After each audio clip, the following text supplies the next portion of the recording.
বেশ কয়েকদিন পরে আবার আমি তোমাদের সাথে দেখা করছি। আজকে একটা নতুন রেসিপি নিয়ে এলাম। সেটা হচ্ছে চিতল মাছের কাটা চচ্চড়ি।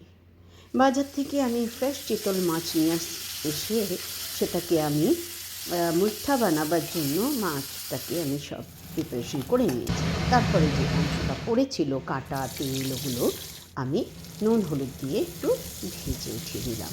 তারপরে তেলের মধ্যেই আমি পেঁয়াজ কাঁচা লঙ্কা দিয়ে দিলাম। তারপরে কুচি করে আলু রেখেছিলাম, সেই আলু কুচিগুলো দিয়ে দিলাম। দিয়ে একটু ভালো করে আমি নাড়াচাড়া করলাম।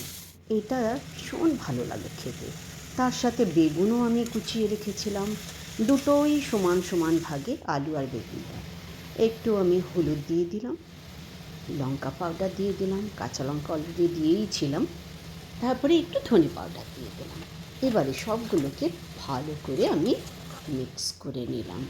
আর টমেটো কুচিয়ে রেখেছিলাম সেটাও আমি এর মধ্যে দিয়ে দিলাম, দিয়ে আবার একটু নেড়ে ছেড়ে দিলাম। এটা খুব স্বাদের লাগে। যখন একটু হয়ে এসছে তখন ওই ভাজা কাটা আর তেলগুলো আমি এর মধ্যে দিয়ে দিলাম। এটা দিয়ে ভালো করে নাড়াচাড়া করে একটু জল দিয়ে এবারে আমি ঢাকা দিয়ে দিলাম। কিছুক্ষণ পরে খুলে দেখলাম বেশ সুন্দর মজে এসেছে। তবে আর একটু হবে, তাই উপর থেকে একটু ধনে পাতা ছড়িয়ে দিলাম। তারপরে একটু নেড়ে ছেড়ে বাস আর কি, হয়ে গেল আমার চিতল মাছের কাটা চচ্চড়ি।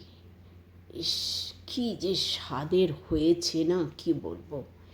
গরম ভাতের সাথে না জাস্ট অসাধারণ।